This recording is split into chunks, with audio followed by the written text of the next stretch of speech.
మొన్నటికి మొన్న ప్రకాష్ రాజ్ గారు మాట్లాడారు నా మీద. అరే నేను మాట్లాడుతుంది ఒక హిందువులు అపవిత్రం గురించి మాట్లాడుతున్నాను. ఇందులో ప్రకాష్ రాజ్ గారికి సంబంధం ఏంటి? ఇందులో నేను ఇంకొక మతాన్ని నిందించానా? ఇస్లాంని నిందించానా? క్రిస్టియానిటీని నిందించానా? అపవిత్రం జరిగింది, ఇలా జరగకూడదు, ఫుడ్ అడల్టరేషన్ జరిగిందని మాట్లాడుతుంటే దీన్ని గోల చేయకూడదంటే అంటే తప్పు జరిగినప్పుడు మాట్లాడకూడదా? ఒక అపవిత్రం జరిగితే మాట్లాడకూడదా? దేవతా విగ్రహాలను శిరచ్ఛేదం చేస్తే మాట్లాడకూడదా? ఏం పిచ్చి పట్టింది ఒక్కొక్కళ్ళకి? ఎవరి కోసం మాట్లాడుతున్నారు మీరు? ప్రకాష్ రాజ్ కూడా చెప్తా ఉన్నాను, నాకు మీరంటే గౌరవం. I have extreme respect for you. కానీ when it comes to secularism, Prakash Raj గారు, it's a two way, not one. I have extreme respect for you. You know that. మీరు secularism is all, it is not way. హిందువుల మీద దాడినప్పుడు వచ్చి మాట్లాడడం మంది కౌలు రైతులకు ఇచ్చాను. ఎంతమంది ముస్లిం ఇస్లాం రైతాంగానికి ఇచ్చాను నేను? ఇదే ఎన్ని మద్రాసాలకి డబ్బులు ఇచ్చాను నేను? 25 లక్షలు 30 లక్షలు ఇచ్చాను. నేను ఇచ్చినవాడు నేను. నాకు అన్యమతం ఇస్లాం మీద గౌరవం ఉన్నవాడిని, క్రిస్టియానిటీ మీద గౌరవం ఉన్నవాడిని.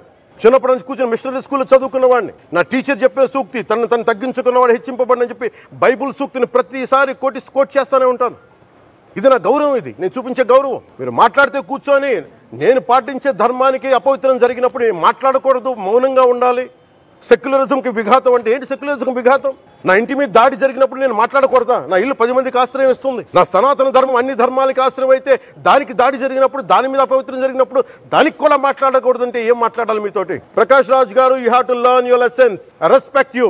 It's not just Prakash Raj గారు, all the people who thinks in the name of secularism you going haywire. Let me tell you guys, we are extremely hurt. Don't make a mockery out of our sentiments. We are deeply, deeply hurt. It's not fun for you. Fun for you. Maybe it might be fun for you. It is not fun for us. It's a deep anguish, deep pain. Don't you ever forget. Before you come and think 100 times and talk about Sanatana Dharma. Enough of this. Salu. Shri Pawan Kalyan garu, నేను ఇప్పుడే మీ press మీట్ని చూశాను. నేను చెప్పిందేంటి? మీరు దాన్ని అపార్థం చేసుకుని తిప్పుతున్నదేంటి? నేను ఇప్పుడు విదేశాల్లో షూటింగ్లో ఉన్నాను.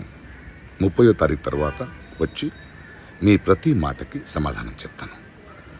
ఈ మధ్య మీకు వీలైతే నా ట్వీట్ని మళ్ళీ చదవండి, అర్థం చేసుకోండి ప్లీజ్.